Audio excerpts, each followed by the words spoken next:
Welcome back to my bathroom. Today I'm continuing my series on affordable beauty. Today we're going to be featuring everything from e.l.f. I have this entire basket. I have skincare, I have makeup. We're going to just put it on my face. Some of these products I've used before. Some of these are going to be first impressions. We're going to wrap up the video just talking about my experience using the products and about the brand overall. So we're going to start with prepping the face. Now I know that I'm going to be testing out this e.l.f. CC cream, which is supposed to be like a dupe for the It Cosmetics. This is a full coverage natural finish foundation, so I want to make sure that my skin is extremely prepped, extremely hydrated, and I also want to put like a dewy base down just because I don't really prefer a natural finish. So I think we're going to start with this e.l.f. Sun Protection Makeup Primer, the Whoa Glow. Now this is extremely dewy. Like Whoa Glow is like a perfect name for this. So we're going to start with this and then we're going to move on from there. Okay, so I have 2-ish fingers of the Whoa Glow sunscreen to kind of get an idea of what it looks like. I know that's messy. It definitely smells very sunscreeny. I feel like it's hard to use the right amount of sunscreen with this product because it's a lot. It's going to take a long time to rub this in. So this is a close-up of what this looks like on the skin. I do need to let this sit for about 15 minutes before I put on any makeup on top of it, just so that it has time to do its thing. This is a chemical sunscreen, so you do need to let it absorb into your skin.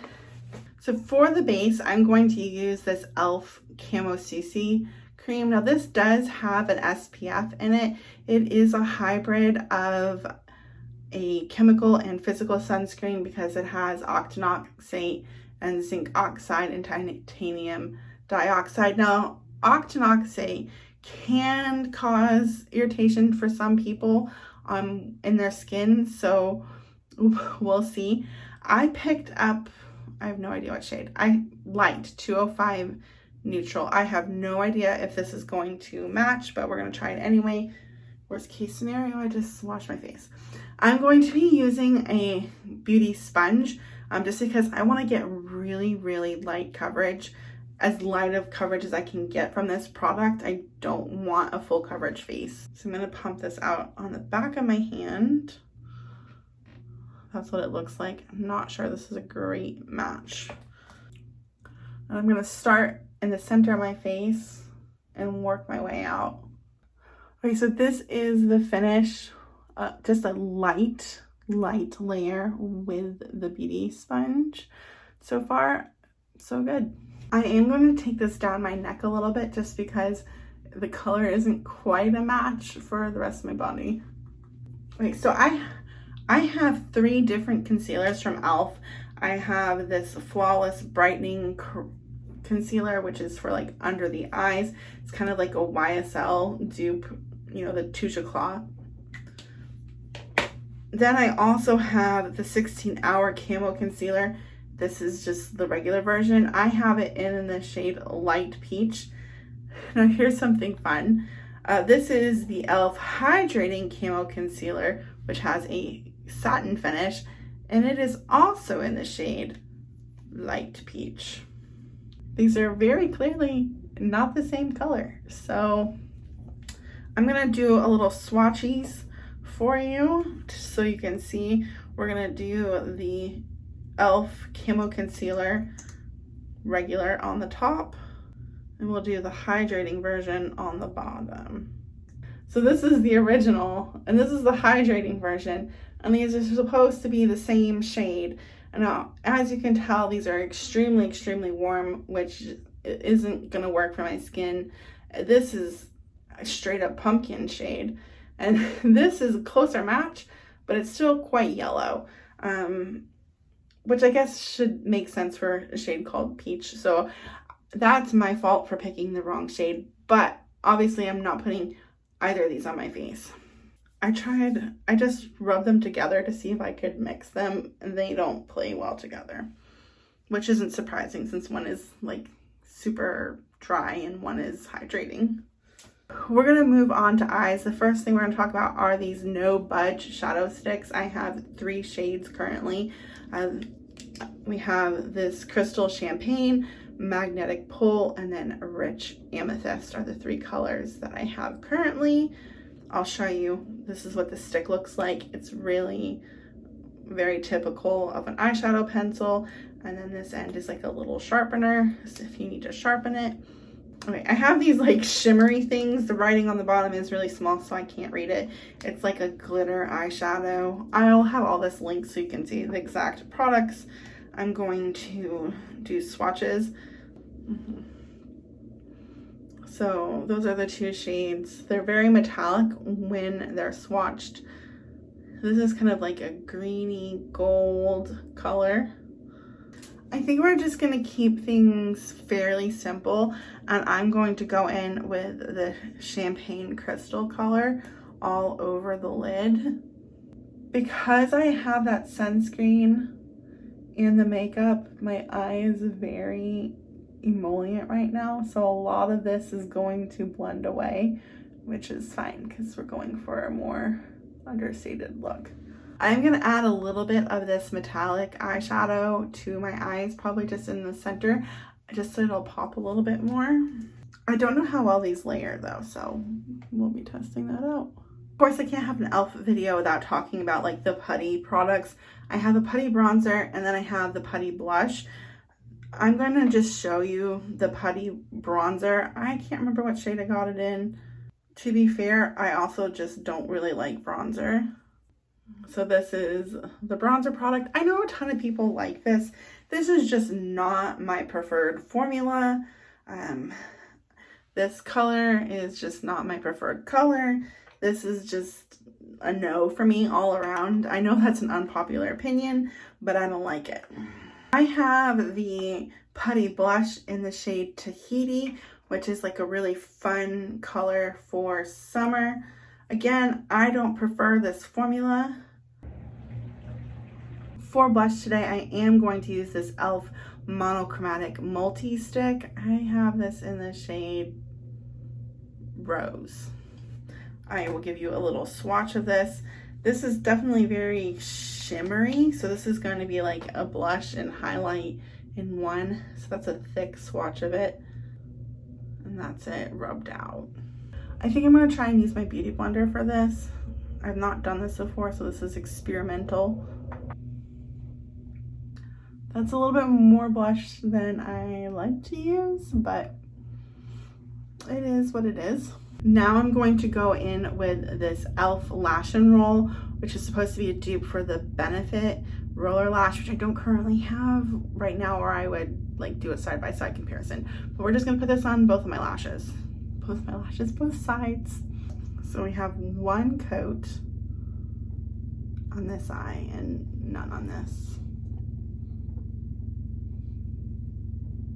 So I have 3 different lip choices right here. I have the lip lacquer in the shade Black Cherry.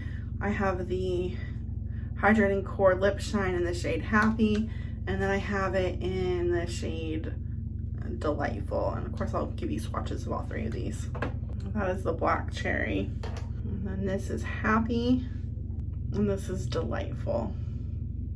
So this is the blush that I'm wearing blended out. So I think we're gonna go with Happy on the lips. I'm going to put myself a little bit more together, like do my hair, and then we'll wrap up with some final thoughts. We're gonna start by talking about the overall look. Overall, the finish is way too dewy and it shows way too much of my texture, so I would not use this particular combination again. We're gonna start by talking about this Whoa Glow. This is way too glowy. Way too glowy. Unless you're going to be using a super matte foundation, or if you have like super dry skin, this is just too much. As for the e.l.f. CC cream, I'm going to need to try this again with a different base, and I might pair it with this Halo Glow liquid filter just to see how that turns out. We didn't use any of the concealers because the colors didn't work. Overall though, I find that the original is just a little bit too drying on my skin. The putty blushes and putty bronzer, so you know how I feel about this. I do not like them. I do not like the texture.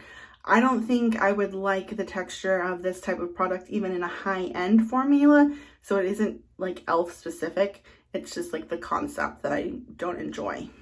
The monochromatic multi-stick was fun. I know they have a bunch of different shades. I want to see if they have something that's a little bit less shimmery because I have a lot of texture. I don't necessarily need shimmer everywhere that I put my blush. We're going to talk about these no budge shadow sticks. They're just okay. I prefer the NYX like jumbo sticks formula better. These just don't layer very well, not with each other and not with other products. The same can be said with these. These are okay. They're definitely better for like an all over wash. They do not layer well with other products. They tend to just pick up what's underneath them. Of course, we can't forget talking about this Lash and Roll mascara. I have pretty long lashes already, so that's not really a very fair comparison, but I like it. It's exponentially cheaper than the Benefit options. For the lips, I've always been a fan of these hydrating core formulas. I actually have more colors. These are just like the newest additions to my collection. I really like them because they're easy to put on. There's like a okay amount of pigment and like they're super cheap at like $5 or something like that. But everything else that I haven't tried, I will eventually try. I am doing an entire blog post about e.l.f. so I can link that for you. I know YouTube people aren't usually into blog posts, but just in case you are, I'll have that for you in the description box. So now I want to talk about e.l.f. as a brand. I do appreciate that e.l.f. is affordable. It's relatively easy to access. They have a ton of products. Their prices range anywhere from like $2 to like $20 for some of like their more expensive skincare items. The products that are better tend to be more expensive. You know, like we have this dupe for the Charlotte Tilbury. This is one of their more expensive products. Obviously, the CC cream is more expensive, but like they have the Bite eyeshadows, which are like $2, I think, $2 or $3. But that quality of that product is just not as good. Overall, e.l.f. is one of those brands that dupes other brands. Like that's become extremely apparent by their lack of original products. I feel kind of torn about brands that only dupe other brands.